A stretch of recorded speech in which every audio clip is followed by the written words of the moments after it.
ನೋಡ್ರಿ ಇಲ್ಲಿ ರೋಡ್ಗಳಾಗಿದ್ದಾವೆ, CC ಚರಂಡಿ ಆಗಿದ್ದಾವೆ. ಇಲ್ಲಿ ಏನಪ್ಪ ಅಂತ ಹೇಳಿದ್ರೆ ಬಡವರು ಇದ್ದಾರೆ ಜಾಸ್ತಿ. ದಕ್ಷಿಣ ವಲಯಲ್ಲಿ ದುಡ್ಡು ತಿನ್ನೋರಿದ್ದಾರೆ, ಸಾಲಗಾರ ಇದ್ದಾರೆ. ಎಲ್ಲ ಸಾಲಗಾರ ಇರೋದು ನಾವು, ಸಾಲಗಾರೇ ನಾವು.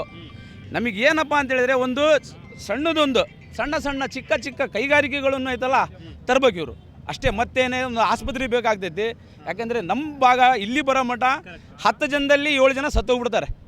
ಅದು ಒಂದು ಬೇಕು, ಮಾಡಿಕೊಡ್ತೀನಿ ಅಂದಾರೆ ಈ ಸಲ. ಮಾಡಿಕೊಡ್ತೀನಿ ಅಂದಾರೆ. ಸ್ಕೂಲ್ಗಳು ನೋಡ್ರಿ, ಸ್ಕೂಲ್ಗಳು ಇದ್ದಾವೆ, ಆದರೆ ದೊಡ್ಡ ಅದ ನಡೀತಿದೆ. ಆದರೆ ಈಗ ದೊಡ್ಡ ಡಿಗ್ರಿ ಕಾಲೇಜುಗಳು ಒಂದು ಮಾಡಿದರೆ ಎಲ್ಲ ಜಾತಿಯವ್ರಿಗೂ ಒಳ್ಳೇದಾಗುತ್ತೆ. ಯಾಕಂದರೆ ವಿದ್ಯೆ ಏನಿದೆಯಲ್ಲ ಅದೇ ಶ್ರೇಷ್ಠ. ಫಸ್ಟು ವಿದ್ಯೆ ಇಲ್ಲ ಅಂದರೆ ಏನೂ ಇಲ್ಲ. ಆರೋಗ್ಯ, ವಿದ್ಯೆ ಇದು ಮೇನ್. ಆಮೇಲೆ ನಾವು ದುಡ್ಡು ತಿಂತೀವಿ, ನಮಗೇನು ದುಡ್ಡು ತಿನ್ನೋಕ್ಕೆ ಚಿಂತೆ ಇಲ್ಲ.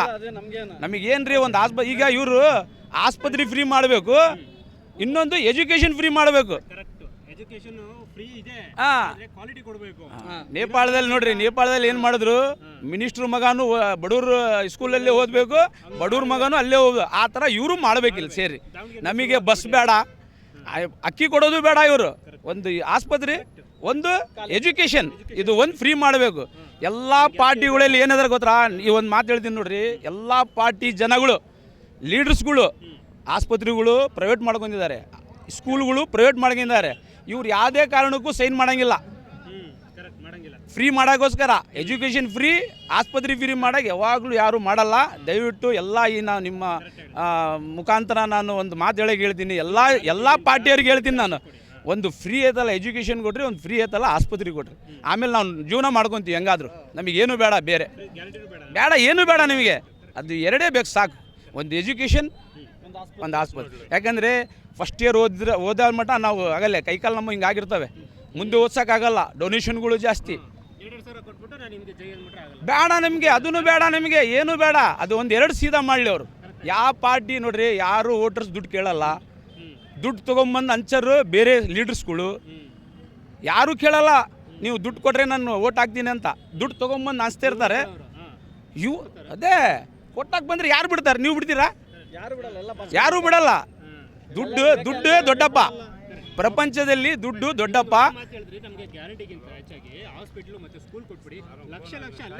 ಹೌದೌದೌದು, ನಮ್ಮ ದುಡ್ಡೇ ಅದು ಹಿಂಗೆ ಕೊಡಕತ್ತಾರ ಅಷ್ಟೇ. ಅವರು ನಮಗೆ ಡೈರೆಕ್ಟ್ ಕೊಟ್ಬಿಡ್ಲಿ. ಅವರು ಏನಿಲ್ಲ ಅವ್ರ ಹತ್ರ. ಇವತ್ತು ಹಿಂದೂಸ್ತಾನದಲ್ಲಿ ನೋಡ್ರಿ, ಅಲ್ಲ ಇವತ್ತು ಹಿಂದೂಸ್ತಾನದಲ್ಲಿ ನೋಡ್ರಿ, ಭಾರತ ದೇಶದಲ್ಲಿ ನೋಡ್ರಿ, ಎಲ್ಲ ಪಾರ್ಟಿಯಲ್ಲೂ ಬಡವ ಇರ್ತಾನೆ. ಅವನ ಒಂದು 10-15 ವರ್ಷ ಆದರೆ ಅದಲ್ಲ ಕೋಟಿ ಗಂಟ್ಲೆ ಆಗಿರ್ತಾವ ಆಸ್ತಿ ಅವ್ರ ಹತ್ರ. ನಮಗೇನು ಬೇಡ, ಏನು ತಿನ್ನಲಿ ಅವರು. ನಮಗೆ ಎಜುಕೇಷನ್, ಆಸ್ಪತ್ರೆ ಫ್ರೀ ಕೊಡಲಿ. ನೀವು ಹೇಳಿದ್ದು ಕರೆಕ್ಟಾಗಿದೆ. ಸೊ ಎಜುಕೇಷನ್ ಹಾಸ್ಪಿಟ್ಲ್ ಕೊಟ್ಟರೆ ನಮಗೆ ಲಕ್ಷ ಅಲ್ಲೇ ಉಳ್ಕೊಂಡ್ಬಿಡುತ್ತೆ. ನೀವು ಆಫ್ಟರ್ ಆಲ್ 2 ಸಾವಿರ ಕೊಟ್ಬಿಟ್ಟು ಕೊಟ್ಟೆ ಅಂತ ಕಿಂಡಲ್ ಮಾಡೋದು ಬೇಡ, ಆಡ್ಕೊಳ್ಳೋದು ಬೇಡ, ನಾನು ಕೊಟ್ಟೆ ಅಂತ. ಸೊ ನಿಮ್ಮ ಒಬ್ಬ MLAಗೆ ನಾವು ಎಷ್ಟು ಕೊಡ್ತಾ ಇದ್ದೀವಿ ಗೊತ್ತಾ? ನಿಂಗೆ ಒಂದು ಓಟ್ಗೆ ನಂಗೆ 2 ಸಾವಿರ ಕೊಟ್ಟಿದೆಯಲ್ವಾ, ನಿನಗೆ 5 ವರ್ಷ ಎಷ್ಟು ಲಕ್ಷ ಕೊಡ್ತಾ ಇದ್ದೀವಿ ನಾವು. 2 ಸಾವಿರ ಕೊಟ್ಟೆ ಅನ್ನೋದು ಸರಿನಾ ಇದು? ನಿಮ್ಮ ಹೆಂಡತಿ ಮಕ್ಕಳೆಲ್ಲ ಸಾಕ್ತಿದ್ದೀವಿ ನಾವು, ನಿಮ್ಗೆ ಕಾರ್ಗೆ ಒಳ್ಳೆ ಪೆಟ್ರೋಲ್ ಹಾಕ್ತಿದ್ದೀವಿ. ಫಾರಿನ್ಗೆ ಹೋದರೆ ಫಾರಿನ್ ಟ್ರಿಪ್ಗೂ ಕೂಡ ದುಡ್ಡು ನಾವು ಕೊಡ್ತಾ ಇದ್ದೀವಿ. ಮಕ್ಕಳು ಹಾಸ್ಪಿಟ್ಲ್ಗೆ ಅಡ್ಮಿಟ್ ಆದರೆ ನಮ್ಮ ದುಡ್ಡೇ. ಫಾರಿನ್ಗೆಲ್ಲ ಹೋಗ್ತಿದ್ರಿ, ರಿಟೈರ್ಡ್ ಆದಾಗ ಸಂಬಳ ನಿಮಗೆ ಇದು ಪೆನ್ಷನ್ ಬರುತ್ತೆ. 2 ಸಾವಿರ ಕೊಟ್ಬಿಟ್ಟು ಆಡ್ಕೋತಿರಲ್ಲ ನೀವು ಜನಗಳನ್ನ, ಈ ಸರಿನಾ? ಅಲ್ವಾ ಸರ್? ಅಲ್ವಾ? ಎಲ್ಲ ಪಾರ್ಟಿಯರು ಏನಂತ ಹೇಳಿದರೆ, ಹೌದು, ಎಲ್ಲ ಪಾರ್ಟಿಯರು ಏನೈತಲ್ಲ ಈ ದುಡ್ಡು ಕೊಡೋದು ಹಂಚೋದು ಬಿಡಬೇಕು. ಯಾವ ಮನುಷ್ಯನೂ ನೋಡ್ರಿ, ಇವ್ರು ಕೊಡೋ ರೊಕ್ಕ ಲೆಕ್ಕ ಆಗಿದ್ರೆ 1 ರೂಪಾಯಿನೂ ಆಗಲ್ಲ. ಅದು ವರ್ಷಕ್ಕೆ, ಒಂದು ದಿನಕ್ಕೆ 1 ರೂಪಾಯಿ ಆಗಲ್ಲ. ನಾವು ಆಯ್ತಲ್ಲ ತಿಂದು ಉಳಿತೀವಿ ಅಷ್ಟು ದುಡ್ಡು. ಆದರೆ ಎಲೆಕ್ಷನ್ನಲ್ಲಿ ಬಿಟ್ಬಿಟ್ಟು ಜನಗಳಿಗೆ ಏನು ಲಾಭ ಆಗ್ತೈತಿ ಆ ಕೆಲಸ ಎಲ್ಲ ಪಾರ್ಟಿಯವ್ರು ಮಾಡಬೇಕು. ಸಾರ್ ನಾವು ಹಗಲು ರಾತ್ರಿ ನಮ್ಮೆಲ್ಲ ಕಾರ್ಯಕರ್ತರು ಕಟ್ಕೊಂಡು ಸಮಾಜದ ಮುಖಂಡರುಗಳು, ಕಾಂಗ್ರೆಸ್ ಮುಖಂಡರೆಲ್ಲ ಕರ್ಕೊಂಡು ಸರ್ ನಾವು ಬೆಳಗ್ಗೆ ಸಾಯಂಕಾಲ ಮಧ್ಯಾಹ್ನ ನಾವು ಯಾವ ಟೈಮ್ ಸಿಗ್ತದೆ ಅವೆಲ್ಲ ತಗೊಂಡೆಲ್ಲ ಅವರಿಗೆಲ್ಲ ಮನವರಿಕೆ ಮಾಡಿ ಅವರೆಲ್ಲ ನಿಂತ ಜಾಗದಲ್ಲೇ ಸರ್ ಅವ್ರ ಮನೆಗಳೆಲ್ಲ ಕೇಳ್ತಿದ್ವಿ. ನೋಡಿ ಚರಂಡಿ ಕೆಲಸ ಮಾಡಿದ್ದಾರೆ, ಈ ರೋಡ್ ಕೆಲಸ ಮಾಡಿದ್ದಾರೆ, 24x7 ನೀರು ಹಾಕ್ಸಿದ್ದಾರೆ. ಇಷ್ಟೆಲ್ಲ ಮಾಡಿ ನೀವು ಬೇರೆಯವ್ರಿಗೆ ಹೆಂಗೆ ಓಟ್ ಹಾಕ್ತೀರಿ? ಬೇರೆಯವ್ರಿಗೆ ಏನು ಕೆಲಸ ಮಾಡಿದ್ದಾರೆ ಅಂತ ನೀವು ಓಟ್ ಹಾಕ್ತೀರಿ? ಬೇರೆ ಮನವರಿಕೆ ಎಲ್ಲ ಮಾಡಿದ್ದಾರೆ ಸರ್. ಅವ್ರಿಗೆ ಮನವರಿಕೆ ಮಾಡಿರೋದ್ರಿಂದ ಇವತ್ತಿನ ದಿವಸ ನಮಗೆ ಒಂದು ನಾವೇನಪ್ಪ ಅಂದ್ರೆ ಅವನ್ನೆಲ್ಲ ಕೆಲಸ ಕಾರ್ಯಗಳು ಏನದವಲ್ಲ ಸರ್, ಅವನ್ನೆಲ್ಲ ಮಾಡಿರೋದನ್ನ ಅವ್ರಿಗೆ ಅಷ್ಟಿಗೆ ನಾವು ಮನವರಿಕೆ ಮಾಡಿದೇವೆ. ಹಂಗಾಗಿರೋದ್ರಿಂದ ಇವತ್ತು ನಮ್ಮ ಸಮರ ಸಾಹೇಬ್ರಿಗೆ ಇಲ್ಲ ಸರ್, ಅವ್ರದ್ದೇನು ಸರ್ ಬಂದರು. ಈಗ ಹಂಗಲ್ಲ ಸರ್ ಪಾಪ ಅವರು ನಮ್ಮ ಪರವಾಗಿ ಈಗ ಅವರು ಸಮಾಜದ ಏನು ಕೇಳ್ಬೇಕು ಕೇಳಿದ್ರು ಸರ್ ಅದನ್ನು. ಈಗ ಮತ್ತೆ ಹೈಕಮಾಂಡ್ ತೀರ್ಮಾನ ಮಾಡ್ಬೇಕಲ್ಲ ಸರ್. ಇಲ್ಲ ಸರ್, ಈಗ ಏನಂದ್ರೆ ಸಮಾಜದ ಅದು ಇತ್ತು ಸರ್. ಅದು ಈಗ ನಮ್ಮ ಸಿ ಎಂ ಸಿದ್ದರಾಮಯ್ಯರು, DK ಶಿವಕುಮಾರ್ ಅವರೆಲ್ಲ ಬಂದು ಎಲ್ಲ ಕನ್ವಿನ್ಸ್ ಮಾಡೋಗಿರೋದ್ರಿಂದ ಎಲ್ಲರೂ ನಮ್ಮ ಕಾಂಗ್ರೆಸ್ಸಿಗೆ ಮಾಡಿದ್ದಾರೆ ಸರ್. ನಮ್ಮ ನೋಡಿ, ನಮ್ಮ ದಾವಣಗೆರೆ ದಕ್ಷಿಣ ಏನು ಕ್ಷೇತ್ರ ಇದೆ, ಇಲ್ಲಿ ಎಲ್ಲ ಜಾತಿಯವರು ವೋಟ್ ಮಾಡ್ತಾರೆ. ಒಂದು ನಮ್ಮದು ಹೆಂಗಂತ ಹೇಳಿದ್ರೆ, ನಮ್ಮ ದಕ್ಷಿಣ ಇದು ಜಾತ್ಯತೀತ ಒಂದು ಭದ್ರಕೋಟೆ ಇದ್ದಂಗೆ ಎಲ್ಲ ಜಾತಿಯವರು ವೋಟ್ ಮಾಡ್ತಾರೆ. ಯಾರು ಒಬ್ಬರು ಐತಲ್ಲ ಕೈ ಹಿಡಿದ್ರೆ ಇನ್ನೊಬ್ಬರು ಕೈ ಹಿಡಿತಾರೆ.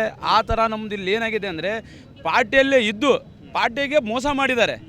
ನಮ್ಮದ್ರಲ್ಲಿ ಏನಂತ ಹೇಳಿದ್ರೆ, ಮುಸ್ಲಿಂ ಜನದಲ್ಲಿ ನಮ್ಮದು ಜಾತಿ ಹೋಮ್ ಅಂತ ಬಂದುಬಿಟ್ರೆ ಓಟ್ ಹಾಕೋನು ಏನು ಮಾಡ್ದಂಗೆ ಗೊತ್ತಾ, ಎಲ್ಲೇ ನಮ್ಮ ಜಾತಿಗೆ ಎಲ್ಲೇ ಇವರು ಅನ್ಯಾಯ ಮಾಡ್ತಿದಾರ ಅಂಥೇಳಿ ಓಟ್ ತೊಗೊಂಡೋಗಿ ಈ ಹುಡುಗರು, ಸಣ್ಣ ಹುಡುಗರು, ನಮ್ಮಂಥ ವಯಸ್ಸಿನವರು 50 ವರ್ಷ 40 ವರ್ಷನವರು ಹಾಕಂಗಿಲ್ಲ. ಅವ್ರು ಬುದ್ಧಿವಂತರಿದ್ದಾರೆ. ಈ ಸಣ್ಣ ಹುಡುಗರಿಗೆ ಏನು ಮಾಡ್ತಾರೆ, ಮೈಂಡ್ ಡೈವರ್ಟ್ ಮಾಡ್ತಾರೆ. ನಮಗೆ ನೋಡಪ್ಪ ನಮ್ಮ ಕೋಮ್ ಈ ಸಲ ಮಾಡಿದ್ರು. ಕಾಂಗ್ರೆಸ್ ಪಕ್ಷದಲ್ಲಿ ಇದ್ದೇ ಅವರು ಮಾಡಿದ್ದಾರೆ. 16 ಜನ ನಿಲ್ಬೇಕಾ ನಾವು? 16 ಜನ ಯಾಕೆ ನಿಲ್ಲಬೇಕು ನಾವು? ನಮಗೆ ನಾವು ಮುಸ್ಲಿಮಿಗೆ ಒಂದು MLA ಬೇಕಂತ ಹೇಳಿದರೆ ಒಬ್ಬ ನಿಲ್ಲಬೇಕು. ಇವ್ರ ಹತ್ರ ಆ ಸಮರ್ಥ ಇಲ್ಲ. ಯಾಕಂತ ಹೇಳಿದರೆ ಇವ್ರು ಒಗ್ಗಟ್ಟಿಲ್ಲ ಇವ್ರ ಹತ್ರ. ಆದರೆ ಮುಸ್ಲಿಮ್ ಯಾವಾಗಲೂ ಕಾಂಗ್ರೆಸ್ಸಿಗೆ ಸಪೋರ್ಟ್ ಮಾಡ್ಕೊಂಬಂದು ನೀವು ನಮಗಿನ್ನ ಕಾಂಗ್ರೆಸ್ ಬಿಟ್ಟು ಆಗ್ತಾರೆ.